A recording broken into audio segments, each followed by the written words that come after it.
Dans l'émission d'aujourd'hui, je vais te partager un concept, un principe qui est malheureusement sous-utilisé, mais si tu te l'appropries aujourd'hui, tu vas vivre des très grandes réussites. Le sujet, c'est sois l'ombre de quelqu'un qui réussit. Si ça te parle déjà en commençant, eh bien, je t'invite à rejoindre une formation gratuite que j'ai faite pour toi qui s'appelle La découverte de tes talents. C'est le premier lien dans la description de cette vidéo. C'est un programme idéal pour t'aider à comprendre tes talents, trouver tes talents et déployer tes talents. Je te recommande à 100% de rejoindre ce programme. Et aujourd'hui, je veux te partager quelque chose qu'on n'entend pas assez parler dans la francophonie et pourtant, c'est une loi, c'est un principe, c'est dans la Bible à plein d'endroits. Et d'ailleurs, c'est de la Bible qu'on va s'inspirer aujourd'hui. Mais c'est vraiment d'être l'ombre de quelqu'un qui réussit. Et j'aimerais plonger, si tu le permets, aujourd'hui dans l'histoire de Élie et Élisée, qui illustre tellement bien le concept que je veux partager aujourd'hui. On veut parler de trouver notre Élie. D'ailleurs, écris dans les commentaires, on a des gens de partout, je lis tous les commentaires, on a des gens de tous les coins, un peu partout sur la planète. Alors, écris d'où tu viens et écris surtout, je suis à la recherche de mon Élie. Et on va plonger aujourd'hui dans l'exploration d'un concept ancien, d'un principe qui est ancien, mais tellement pertinent encore aujourd'hui, tellement réel. Et quand tu choisis d'être l'ombre de quelqu'un qui réussit, eh bien, tu viens d'exponentialiser de façon exponentielle, si je peux vraiment utiliser ce terme, pour tes chances de réussir. Alors, on va regarder ensemble à 5 étapes de cette histoire de Élie et Élisée, que si toi et moi, on les applique, eh bien, on risque d'augmenter nos chances de réussite, peu importe le domaine dans lequel Dieu nous appelle. Premièrement, étape numéro 1, le choix délibéré de ton mentor. C'est-à-dire que il n'y a aucun mentor sur la terre, même le meilleur de tous les mentors, le meilleur de tous les Élie, qui pourra te forcer à le suivre. C'est toi qui dois décider qui devienne ton mentor. Ça ne veut pas dire que dans l'autre sens non plus, ça ne veut pas dire que toutes les personnes qui ont un potentiel à être ton mentor vont vouloir être ton mentor. Mais si quelqu'un veut te mentorer, eh bien, ça prend absolument ton choix. Il faut que tu choisisses de vouloir le suivre. Et c'est ce qu'il a fait Élisée, c'est-à-dire que Élie est allé vers Élisée et il a proposé de façon assez spectaculaire, on va le voir dans un instant, il a proposé de le suivre dans son aventure, mais Élisée a quand même pris une décision. On lit dans 1 Roi chapitre 19 au verset 19, Élisée, fils de Shaphat, était en train de labourer et Élie passa près de lui et jeta son manteau sur lui. Alors il se leva et suivit Élie et fut à son service. C'est-à-dire que le programme, les plans, les projets, l'emploi de Élisée, tout ça a été complètement chamboulé, ça a été changé. Du jour au lendemain, il est en train de labourer et le prophète est arrivé, il a mis son manteau et en fait, c'était vraiment une symbolique extrêmement puissante, un transfert de manteau. En d'autres mots, je vais te former, je vais t'amener avec moi pour prendre ma succession. Il n'a pas dit ça dans ces mots-là, mais c'est ça que symboliquement et spirituellement, c'est ce que ça voulait signifier. Ça signifiait un changement de vie, ça signifiait plein de choses.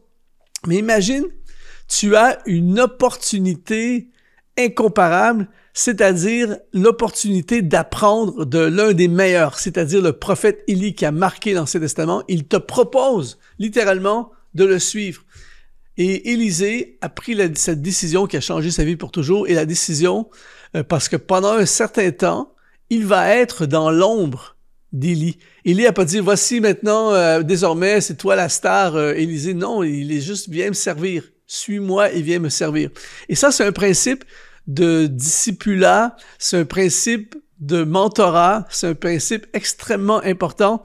Et malheureusement, il y a trop de gens qui se privent de ça. C'est-à-dire qu'il y a plein de gens qui apprennent par eux-mêmes. C'est un principe que j'enseigne souvent, qui apprennent par eux-mêmes, qui font les erreurs par eux-mêmes et qui aspirent et qui pensent pouvoir devenir un Élie en le faisant eux-mêmes. Et quand tu utilises un mentor, quand tu prends la route du mentorat, quand tu deviens l'ombre de quelqu'un qui réussit, eh bien, tu augmentes, tu accélères, tu multiplies tes chances de réussir. Et je lisais récemment que Steve Jobs, le créateur, le fondateur de Apple, a choisi, il y a plusieurs années de ça, avant qu'il décède évidemment, un monsieur qui s'appelle Johnny Ive. Probablement que je le prononce mal, mais Johnny Ive, il a choisi pour travailler étroitement avec lui. Évidemment, on connaît tous Steve Jobs, mais beaucoup moins de gens connaissent Johnny Ive. Pourtant, Johnny Ive a travaillé dans l'ombre de Steve Jobs, a travaillé étroitement avec lui. Et il est celui qui a créé, entre autres, le iPhone. Il a été un des concepteurs, c'est un designer, tout ça, qui a vu sa carrière exploser, ses finances et tout ça. Et tout ça serait probablement peut-être pas arrivé s'il n'avait pas choisi de se coller, de se connecter à Steve Jobs. Donc, c'est un choix délibéré. Je veux que tu sois mon mentor et je vais travailler dans ton ombre. Donc, c'est la première étape. C'est vraiment un choix délibéré de ton mentor. Je veux, pasteur, que tu sois mon mentor. Je veux, patron, que tu sois mon mentor. Je veux, telle personne, que tu sois mon mentor. L'émission que tu regardes en ce moment est rendue possible grâce à des sponsors qu'on appelle les activateurs de destinée. Si tu veux, toi aussi, nous aider à continuer à diffuser ces émissions pour rejoindre le plus grand nombre, eh bien, tu peux aujourd'hui devenir un activateur de destinée. Tout ce que tu as à faire, c'est d'aller dans le lien qui apparaît dans la description de cette vidéo. De retour à ton émission. Et la deuxième étape, c'est s'engager à suivre. Et il y a un mot hébreu qui est utilisé pour parler de suivre dans l'Ancien Testament, qui est le mot lakaf. Et lakaf, c'est un mot qui est utilisé pour parler de marcher. Ça ne veut pas juste dire suivre, mais de marcher avec quelqu'un. Et quand tu choisis de marcher dans l'ombre de quelqu'un, de suivre quelqu'un dans son ombre, eh bien, c'est un engagement à marcher avec cette personne. Et c'est un mot qui est utilisé souvent dans l'Ancien Testament pour parler de marcher avec Dieu. Et marcher avec Dieu, quand on regarde les hommes et les femmes de l'Ancien Testament qui ont marché avec Dieu, c'était pas juste Dieu à l'occasion, Dieu le dimanche. C'était vraiment, je marche avec Dieu 24/7, je suis constamment avec Dieu. Et évoluer dans l'ombre de quelqu'un qui réussit, c'est exactement la même chose. C'est que tu choisis un mentor, tu choisis quelqu'un et tu te connectes à cette personne-là et tu le suis sur sa route à lui. Tu le suis dans ses projets à lui. Tu l'accompagnes dans ses projets à lui. Et toi, tu es dans l'ombre.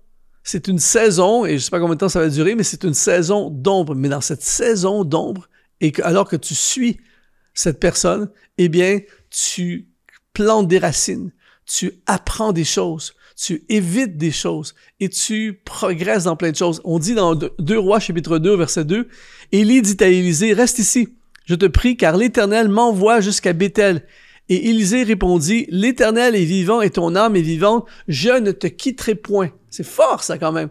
C'est-à-dire que même Élie a proposé à Élisée, « Tu peux rester ici, moi je vais aller faire le... » Il dit, « Non, je te lâche pas. Je suis connecté avec toi. Je vais te suivre. Peu importe ce qui arrive, je vais marcher avec toi, rester avec toi. Je suis engagé envers toi. » Et c'est ce qui va faire en sorte que Élisée, éventuellement, va devenir lui aussi le prophète de la nation.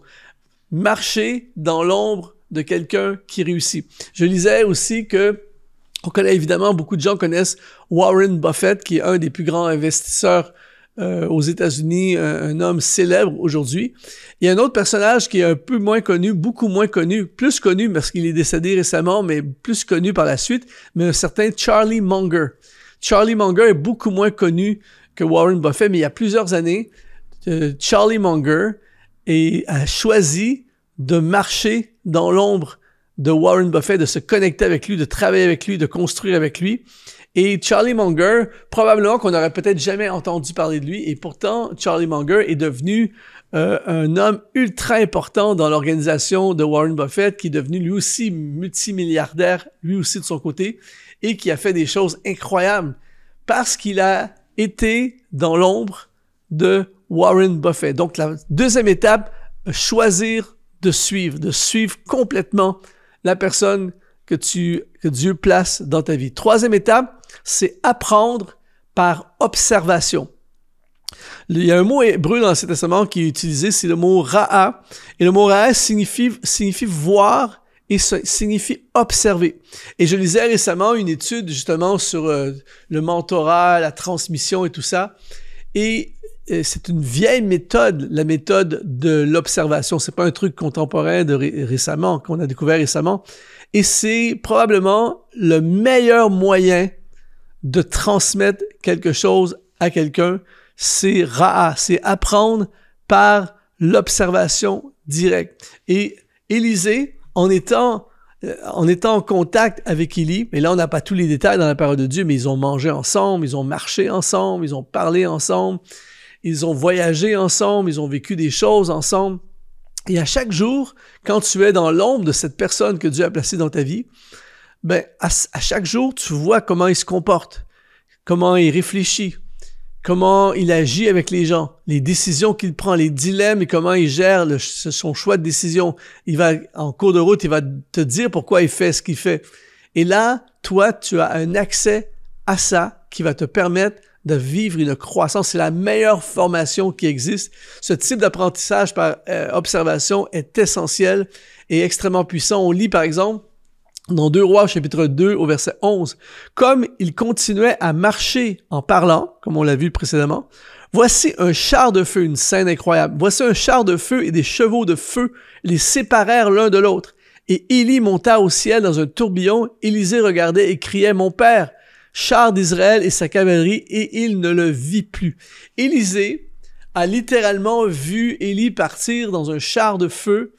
Et c'est ce qu'on appelle, en quelque sorte, le transfert du manteau prophétique. C'était la fin de la saison d'Élie et le commencement de la saison d'Élisée. Et imagine, ce n'est pas de l'abstrait et de la théorie pour Élisée. Il a vécu ça, il l'a vu de ses yeux, il était là-dedans, il était en plein cœur. Et c'est pour ça, même dans le Nouveau Testament, on voit Jésus qui va amener ses disciples avec lui pendant 3 ans. Les disciples vont voir les miracles, vont voir les démons être chassés, vont voir Lazare ressuscité, ils vont accompagner Jésus leur part, ils ont le monde, la montagne, la transfiguration, la tempête sur la mer, marcher sur les eaux. Ils ont vu de leurs yeux des choses qui ont amené une croissance incroyable. Et moi, c'est un des privilèges que j'ai eu quand j'ai démarré dans le ministère. Je connaissais absolument rien, je connaissais personne, j'avais aucune expérience, je viens pas d'un arrière-plan chrétien, d'une famille chrétienne, tout ça. Et j'ai eu la chance de tout de suite, presque dans les premières années de mon service pour Dieu, d'avoir le pasteur Claude Hood, qui est aujourd'hui le pasteur de l'Église Nouvelle Vie, qui est une des églises très influentes dans la francophonie. Et j'ai pu marcher avec lui dans mes premières années de ministère. Alors, je l'ai vu, j'ai prié avec lui, on a eu des temps de jeûne et prière avec lui, j'ai assisté à ses prédications, j'ai assisté à ses cours alors qu'il enseignait à l'école biblique, j'étais en voiture avec lui après qu'il ait enseigné, j'ai été avec lui sur des comités, j'ai vu comment il dirige, j'ai vu tout ça, et je me rendais pas compte à l'époque, mais j'ai tellement appris en quelques années, j'ai appris ce que quelqu'un d'autre ça pourrait lui prendre 10 ans, 20 ans, à apprendre. Et lui, puisqu'il était dans la réussite et parce qu'il était dans des choses extraordinaires, moi, j'étais dans l'ombre et ça m'a permis d'apprendre plein de choses. Et c'est pour ça que je te conseille fortement, toi aussi, de prendre cette route et d'apprendre par l'observation. Évidemment, je prône la lecture des livres, de faire des formations. Il y a on peut avoir plusieurs mentors. Mais si tu as la chance, en plus de tout ça, de pouvoir te connecter avec quelqu'un, de le suivre, d'être engagé avec lui et d'apprendre en observant, mon ami, tu passes à un autre niveau. La 4e étape de marcher dans l'ombre, d'être l'ombre de quelqu'un qui réussit, et ça c'est très important, c'est recevoir l'héritage spirituel. Le mot hébreu pour héritage, c'est le mot nachala, qui signifie aussi possession. Et dans l'Ancien Testament, quand on parle de Nachala, on parle d'un héritage, on parle souvent de l'héritage que Dieu donne à son peuple. Et le concept de l'héritage est un concept extrêmement important dans l'Ancien Testament et partout dans la Bible. Et on voit que quand il y a ce transfert entre Élie et Élisée, on voit qu'il y a une relation de transmission. et il y a un héritage qui est transféré de ce que Élie avait, de ce qu'Élie a reçu, de ce qu'Élie a vécu. Il n'est pas juste parti avec. Et ça, c'est un concept tellement important. Il doit y avoir un transfert. Et toi, en marchant dans l'ombre de quelqu'un d'autre, eh bien, tu reçois d'une certaine façon son héritage spirituel. Il y a une bénédiction qui est accordée spirituellement. On lit dans 2 Rois, chapitre 2, verset 9. Lorsqu'ils eurent passé, Élie dit à Élisée, demande, écoute bien ceci, et demande ce que tu veux que je fasse pour toi avant que je sois enlevé d'avec toi. Et Élisée répondit, écoute bien, qu'il y ait sur moi, je te prie, une double portion de ton esprit. Et Élisée va recevoir une double portion. Il va recevoir l'héritage de Élie. J'ai appris récemment, on a tous au moins entendu parler de Pablo Picasso, le grand peintre, mais beaucoup moins de gens connaissent Georges Braque. Eh bien, Georges Braque a évolué pendant des années dans l'ombre de Pablo Picasso et il a reçu d'une certaine façon un transfert d'héritage et Georges Braque est devenu le père, entre guillemets, de ce qu'on appelle dans la culture de l'art, je ne suis pas un spécialiste, mais on appelle ça l'art du cubisme. Et c'est vraiment comme une technique, c'est une façon de faire des choses, c'est une certaine façon de faire les arts. Et ça a été, de façon, on parle de trucs géométriques, tout ça, et je ne veux pas entrer dans les détails de ça, mais le point est que Pablo Picasso a transmis quelque chose à Georges Braque, qui est devenu extrêmement connu dans le monde artistique, moins connu globalement que Pablo Picasso, mais c'est quand même quelqu'un qui a fait des choses extraordinaires dans son univers et qui a reçu un héritage. Et c'est exactement ce que Élisée a reçu. Imagine, il a prié, il a demandé la double portion. Il y a vraiment quelque chose, quand tu te connectes à quelqu'un qui réussit, tu vas recevoir quelque chose. Il y a des gens qui vont te voir, puis peut-être qu'ils ne savent pas d'où tu viens, ils ne savent pas que tu as eu cette connexion, et ils vont te dire, mais comment tu as fait pour avoir ces réussites dans ta vie? Et toi, tu sauras que ça vient d'un transfert d'héritage, et ce qui amène au 5e point, lorsque tu marches et que tu œuvres dans l'ombre de quelqu'un qui réussit, eh bien, tu vas être appelé à toi aussi transmettre l'héritage.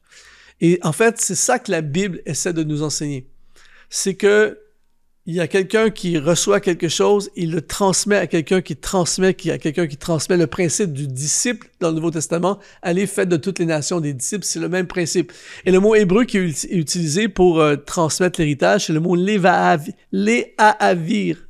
C'est sûr que je le prononce mal. Et ça parle de transmettre, transmission, transfert d'héritage. Et ça, c'est quelque chose qu'on doit absolument implémenté dans l'Église et dans la francophonie. Et un dernier passage, écoute bien ceci, 2 Rois, chapitre 2, verset 14. Il prit le manteau qu'Élie avait laissé tomber alors qu'il est parti dans le char de feu.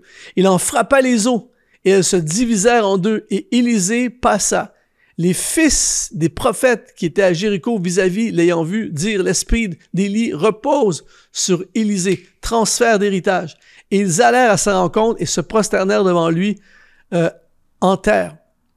Et on voit par la suite que Élisée va œuvrer et transmettre à d'autres prophètes de son époque. Tu vois, il a reçu quelque chose en marchant dans l'ombre de quelqu'un qui réussit, et lui, à son tour, il transfère l'héritage. Et c'est pour ça que si tu veux avoir quelque chose à transférer, eh bien, il faut que tu te connectes à quelqu'un qui peut transférer quelque chose sur toi. Je prie aujourd'hui que tu puisses capter ce concept, capter cette idée, soit quelqu'un qui marche dans l'ombre de quelqu'un qui réussit, et tu auras, toi aussi, des grandes réussites. Trouve ton mentor, trouve quelqu'un. Et là, j'entends déjà les gens poser la question, mais Luc, comment on fait pour trouver un mentor? Eh bien, commence par trouver des personnes qui t'inspirent. Trouve des personnes dans ton entourage, dans ton église, dans ton entreprise, là où tu travailles, dans ton milieu. Trouve des personnes qui t'inspirent, des personnes qui sont en avance sur toi, des gens à qui tu aimerais ressembler. Ça ne veut pas dire que tu seras comme eux, mais quelqu'un à qui tu aimerais ressembler. Et offre-leur de la valeur, contribue, offre-leur de les aider, de les servir. Ne va pas tout de suite en les voir en disant, moi, que je reçois des messages constamment de gens qui me disent, Luc, sois mon mentor. C'est pas comme ça que ça se fonctionne. Ça commence par, tu te connectes avec la personne, tu contribues, et là, si c'est le ou un des mentors que Dieu a préparé pour toi, eh bien, tu vas gagner faveur auprès de cette personne-là, et là, comme ce n'est pas Élisée qui est allé vers Élie, c'est Élie qui est allé vers Élisée. Alors, très important. D'ailleurs, j'en parle davantage dans mes formations, mais je veux t'encourager aujourd'hui à marcher dans l'ombre de quelqu'un qui réussit. Si ça te parle, eh bien, rejoins la formation gratuite, la découverte de tes talents. C'est connecté avec ce sujet aujourd'hui. Premier lien dans la description de cette vidéo. J'espère de tout cœur que cette vidéo aura contribué à ta vie. En attendant, je te dis, sois exponentialisé.